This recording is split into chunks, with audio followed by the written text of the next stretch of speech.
Bonsoir à tous. C'est une première dans la région. Un élevage entier de bovins a été abattu aujourd'hui à cause d'un cas de dermatose nodulaire. 93 animaux ont été tués sur la commune d'Écleux dans le Jura. Cette maladie uniquement animale provoque une forte fièvre et des ganglions. Des restrictions de déplacement des animaux vont se mettre en place dans les 20 km autour du foyer, ainsi qu'une large vaccination sur 50 km aux alentours. Des élevages du Doubs sont concernés par ces mesures. Elles sont seulement 10. 10 femmes ont fait l'année dernière un don d'ovocytes en Bourgogne. Un constat inquiétant qu'on observe aussi pour le don de sperme avec seulement 7 donneurs. Des chiffres qui ne répondent pas à la demande qui ne cesse d'augmenter. L'Institut de la fertilité du CHU de Dijon appelle donc à la mobilisation.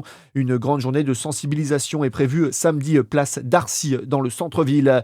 Un appel aux dons lancé par le groupe Tétra Jura. L'association qui regroupe une centaine d'adhérents vise depuis plusieurs dizaines d'années à préserver la biodiversité des forêts d'altitude jurassiennes. Elle est en recherche de dons pour pouvoir acquérir une ou deux parcelles dans la forêt de Rizou, avec pour objectif de démontrer qu'un équilibre est possible entre biodiversité et économie forestière. Alexandra Deprat, directrice du groupe Tétra Jura, nous explique. Le groupe Tétra Jura ne porte pas un message qui consisterait à dire pour préserver la biodiversité des forêts, il faut tout mettre sous cloche. Il est bien de faire ce qu'on appelle de la libre évolution, c'est-à-dire de laisser les forêts évoluer naturellement sans intervention humaine, mais il faut aussi se rendre à l'évidence, dans le massif jurassien, énormément de gens, de communes, de propriétaires vivent aussi de ce qu'on appelle la filière forestière. Donc, notre message, c'est de dire il faut trouver un point d'équilibre entre préserver la biodiversité et assurer aussi toute cette chaîne économique propre au territoire jurassien. Sur les 12 000 € nécessaires, un peu moins de 3 000 ont pour l'instant été rassemblés en une dizaine de jours. Alexandra Deprat affirme que toutes les sommes sont les bienvenues, directement en ligne sur helloasso.com ou par voie postale au groupe Tétra Jura. En Saône-et-Loire, la traversée de Blanzy, enfin ouverte en double deux voies. Après 3 ans de chantier, les travaux sont enfin achevés.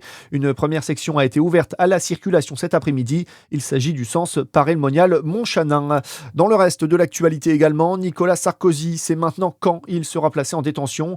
Il ira à la prison de la Santé à partir du 21 octobre après sa condamnation dans l'affaire Kadhafi.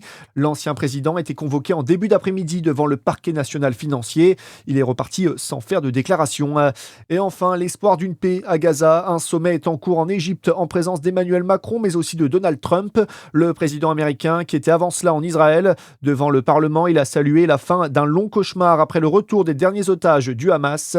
Et sur les 28 otages décédés en captivité, seulement 4 corps doivent être restitués aujourd'hui. 2 ont été remis à la Croix-Rouge. Israël estime que cela constitue un manquement aux engagements pris et promet des conséquences en cas de violation flagrante de l'accord. Très bonne soirée sur Fréquence Plus.